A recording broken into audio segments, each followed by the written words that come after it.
Before we dive into this incredible story, make sure you're part of our journey. Hit that subscribe button, turn on notifications, and get ready for a story that will leave you thinking. And if you love inspiring tales, a like goes a long way.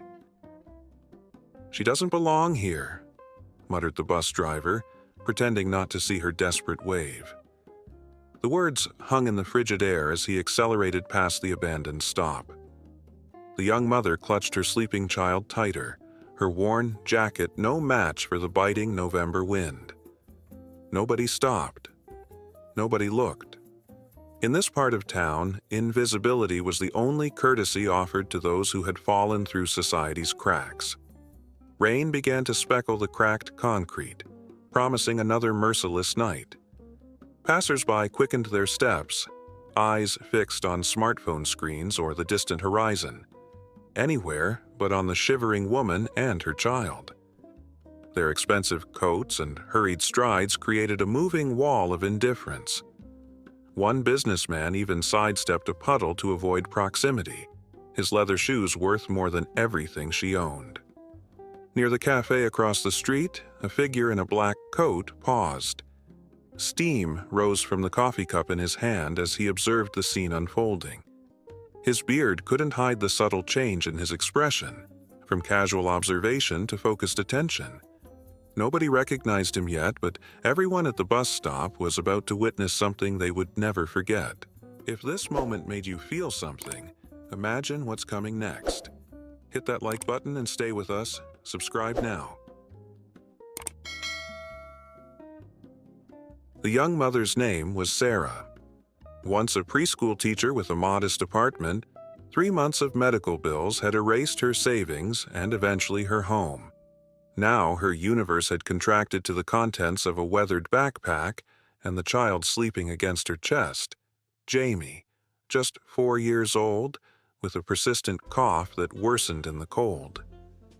Sarah had been standing at this stop for over an hour, watching bus after bus pass by, their drivers finding sudden interest in traffic signals whenever she raised her hand. "It's going to be okay, baby," she whispered, though Jamie couldn't hear through his exhausted sleep. Her words disappeared into the wind that cut through her thin layers. Sarah's stomach tightened with hunger, but it was the cold that truly terrified her. The shelter downtown was full. It always was during the first cold snap of late autumn. Their rejection still stung, but not as much as the looks from passers-by. Pitying glances quickly replaced by studied indifference, as if homelessness might be contagious. A young couple emerged from the cafe, laughing about weekend plans. The woman accidentally made eye contact with Sarah before quickly looking away, pulling her boyfriend's arm to hurry past. Their carefree conversation about which movie to stream later felt like broadcasts from another universe. The figure by the cafe remained still, his coffee cooling in the autumn air. His eyes never left Sarah and Jamie, taking in details others had chosen to ignore. The careful way she sheltered her child from the wind, how she maintained dignity despite everything, the small children's book peeking from her backpack. In his worn jeans and modest coat, he looked unremarkable. Just another patron finishing his drink before heading home. Yet there was something in his posture, a quiet intensity that separated him from the stream of indifferent humanity flowing past. Across the street, a sleek black SUV slowed near the bus stop. The window rolled down, revealing a middle-aged man in an expensive suit, his gold watch catching what little light remained in the gloomy evening. "This isn't a camping site," he called out, his voice carrying the inflection of someone accustomed to being heard. "You're driving down property values just standing there." Several people turned to watch, their expressions a mixture of discomfort and morbid curiosity. One woman even pulled out her phone, anticipating content worth recording. Sarah drew Jamie closer, her jaw tightening as she stared straight ahead. She'd learned that engaging only made things worse. "I'm just waiting for the bus," she said quietly, her voice barely audible above the wind and passing traffic. The businessman sneered, about to deliver another verbal assault. That's when the sound of footsteps cut through the tension. The man from the cafe was crossing the street, unhurried yet purposeful. His beard and long hair couldn't hide his distinctive features familiar from 100 action movies and internet memes. A few passers-by did double takes, phones emerging from pockets as whispers of recognition spread. The businessman in the SUV faltered mid-sentence, his expression shifting from arrogant to uncertain. The next 10 bus was rerouted because of construction. It won't be stopping here tonight, the newcomer said, his voice low and gentle as he addressed Sarah directly. There was no condescension in his tone, just simple human communication. He held out his still warm coffee cup. "You look like you could use this more than I could." The crowd that had gathered to witness Sarah's humiliation now stood frozen in disbelief. Keanu Reeves, the actual Keanu Reeves, was standing at their forgotten bus stop, offering his coffee to a homeless woman. The businessman in the SUV rolled up his window quickly and drove away, his brief moment of cruelty immortalized in the dozen phones now recording the scene. For the first time that evening, Sarah's eyes held something beyond resignation. A flicker of surprise, perhaps even hope. Things are about to take a turn. Don't miss what happens next. Subscribe, like our video, and keep watching.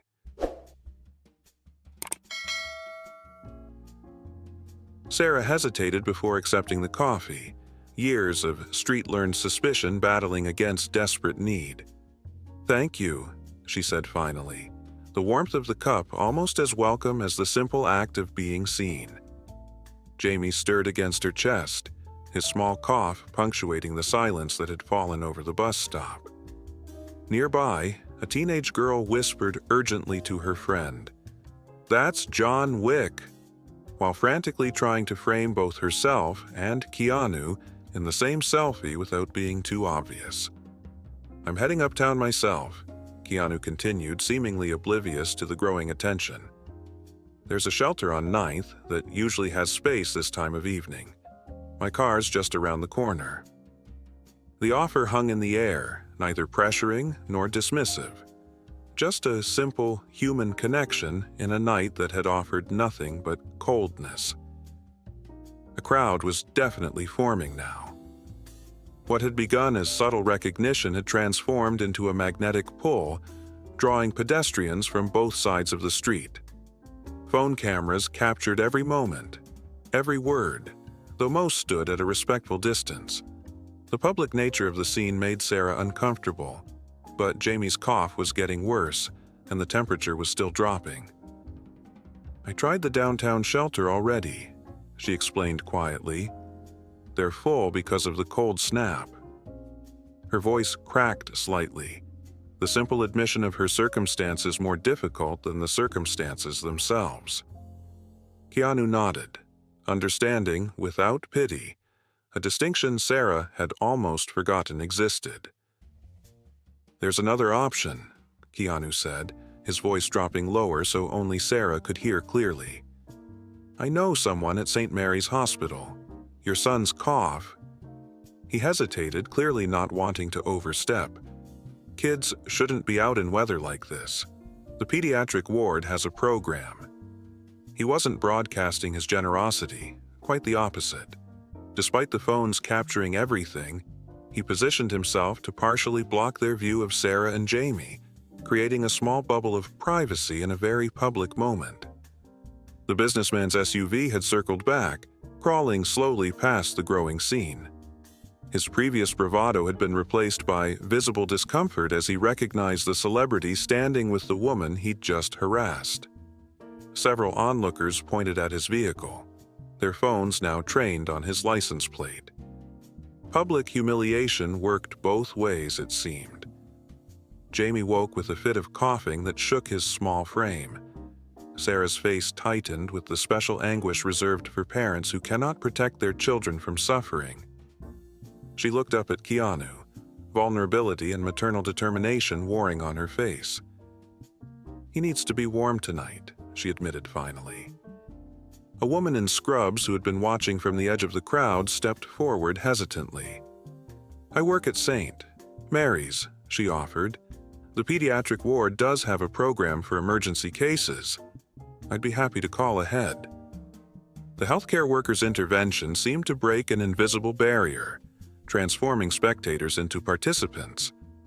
Something was happening now, a shift in the atmosphere as palpable as the dropping temperature. A middle-aged man in a business suit, different from the SUV owner, stepped forward. "I'm calling an Uber. Premium. Plenty of room," he announced, already tapping at his phone. A college student unwrapped her scarf and offered it for the child. Someone else appeared with a hot chocolate from the cafe. What had begun as entertainment, celebrity spotting on an ordinary evening, was transforming into something else entirely. Keanu observed this ripple effect with quiet attention, neither encouraging nor discouraging the sudden outpouring. His focus remained on Sarah and Jamie, ensuring they weren't overwhelmed by the unexpected attention. "Is this okay?" he asked her softly. It was a simple question that acknowledged her agency, that even help could be refused if it came at too high a cost to dignity. The SUV driver had parked down the street and was now walking back toward the scene, his expensive shoes splashing through puddles he'd so carefully avoided earlier. His face showed a complex mixture of shame, defensiveness, and social calculation. The crowd's murmurs shifted as they recognized him, several phones turning deliberately in his direction. He approached hesitantly, rehearsing words that might salvage his reputation. Sarah noticed him coming and tensed visibly. Jamie sensed his mother's anxiety and began to cry, his sobs punctuated by coughs. Keanu shifted slightly, placing himself between them and the approaching businessman, a subtle but unmistakable barrier. The gathered crowd, sensing the building tension, fell silent. Dozens of phones captured the moment. A famous actor, a homeless mother, a sick child, and a man who had to choose what kind of person he wanted to be in front of an attentive audience. This story is only getting deeper. What would you do in this situation? Comment below, and let's talk. The businessman stopped a few feet away, his confidence evaporating under the collective gaze of the crowd.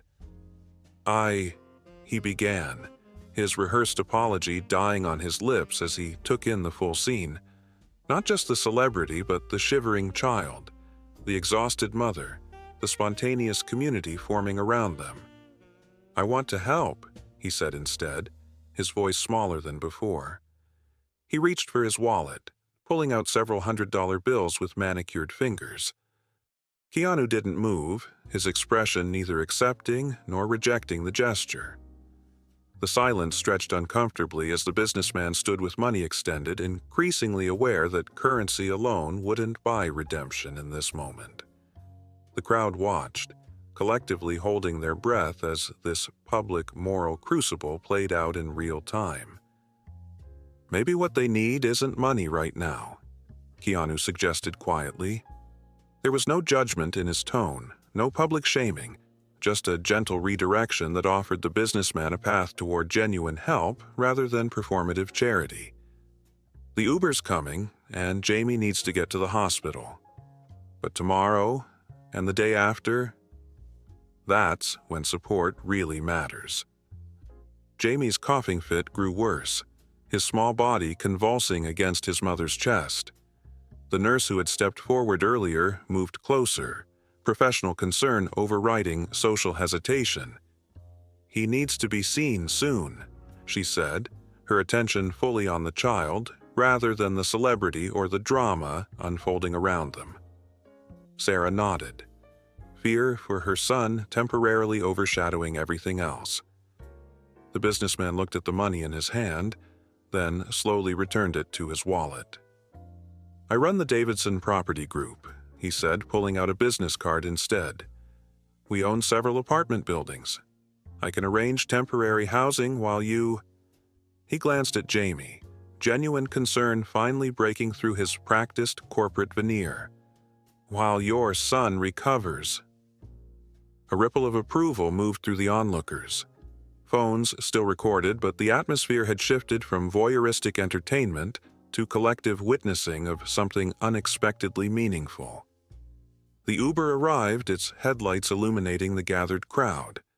The driver, confused by the assembly, parked hesitantly at the curb. "May I?" Keanu asked Sarah, gesturing toward Jamie.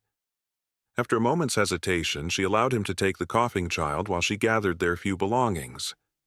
The simple act of a movie star holding a homeless child created an image so powerful that several people in the crowd lowered their phones, suddenly uncomfortable with commodifying the moment. "I'm coming with you to the hospital," the nurse announced, already texting colleagues to prepare for their arrival. "And I'm staying until he's admitted properly." The businessman nodded in agreement, adding, "I'll handle any paperwork issues." The college student who had donated her scarf stepped forward again. "I volunteer at the children's ward on weekends. I'll check in on them."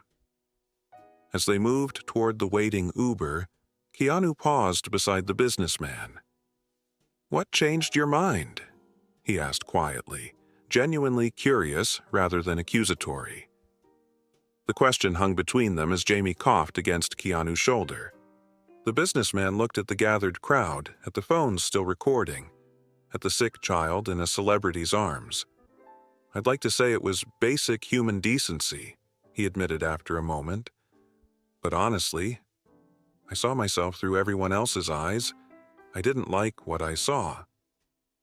The simple confession, captured on dozens of devices, contained more authenticity than any scripted apology could have offered. Keanu nodded, understanding the complicated truth of transformation. "Tomorrow matters more than today," he said simply. "What we do next always matters more than what we just did." The words weren't meant as absolution, but as acknowledgement that moral reckonings rarely happen in single dramatic moments. They unfold in the quiet, consistent choices that follow.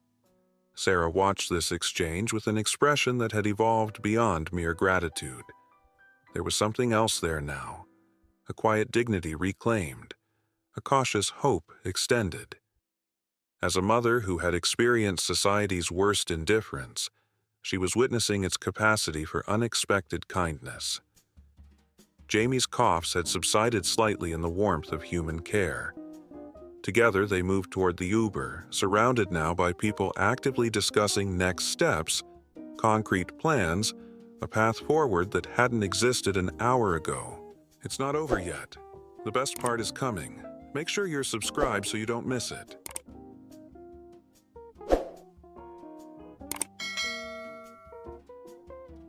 That night, St. Mary's Hospital admitted Jamie for bronchitis and the beginning stages of pneumonia.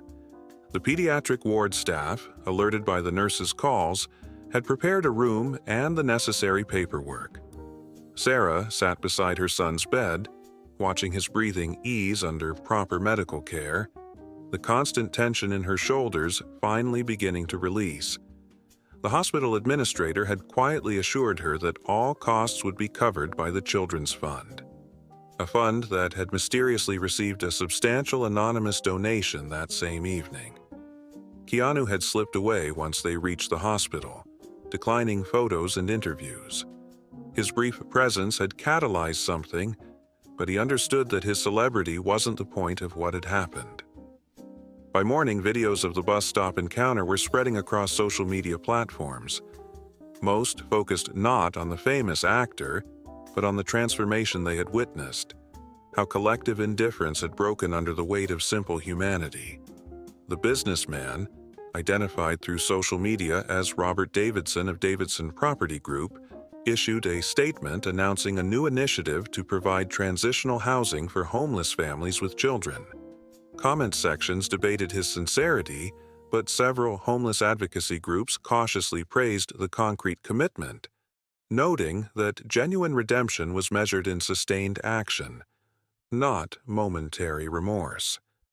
3 days later, when Jamie was released from the hospital, Sarah found herself not back at the bus stop, but in a small, clean apartment provided by Davidson's program. The college student who had given her scarf, now identified as Emma Chen, had organized fellow students to collect essentials: clothes, groceries, children's books. The nurse, Diane Winters, had connected Sarah with the hospital's social work department, who were helping navigate the paperwork for housing assistance and medical coverage. Local news picked up the story, focusing less on Keanu's brief appearance and more on what had followed: how a community had formed in real time around a struggling mother and child. Interviews with witnesses described the same moment of clarity, seeing themselves through others' eyes, recognizing their own capacity to help or harm. Several admitted they'd initially started filming expecting entertainment or controversy, only to find themselves participants in something unexpectedly meaningful. Online, the video continued spreading, spawning discussions about systemic failures and individual responsibility. Comment sections that typically devolved into argument instead filled with similar stories: moments of connection, unexpected assistance, personal transformations.